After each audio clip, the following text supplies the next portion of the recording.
An audience consists of persons observing a contest without participating in it. No one determines who an audience will be. No exercise of power can make a world.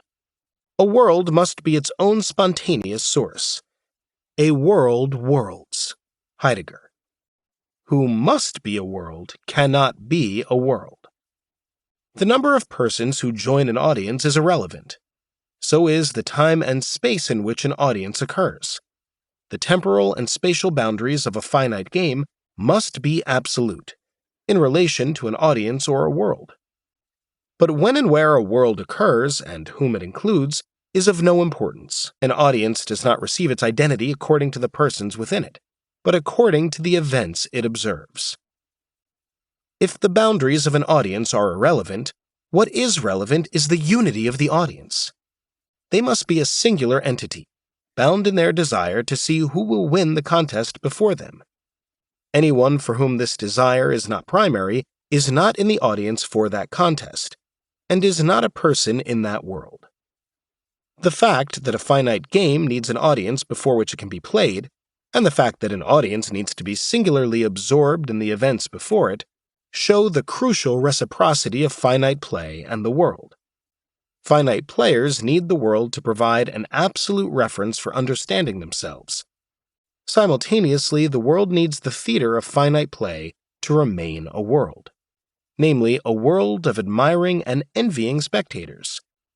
For if you are fond of looking stonily at smiling persons, the persons must be there and they must smile. We are players in search of a world as often as we are a world in search of players, and sometimes we are both at once. Some worlds pass quickly into existence and quickly out of it. Some sustain themselves for longer periods, but no world lasts forever. There is no requirement that the audience be physically present, since players are already their own audience. Similar dynamic is found in the audience.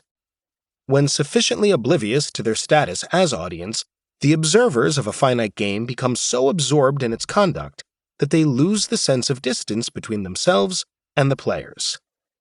It is they, quite as much as the players, who win or lose.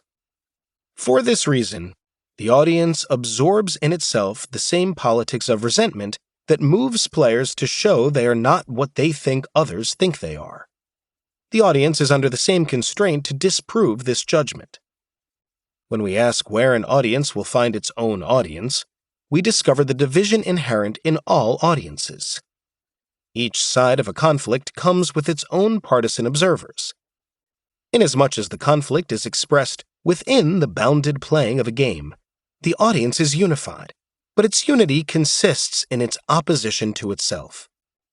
We cannot become a world without being divided against ourselves.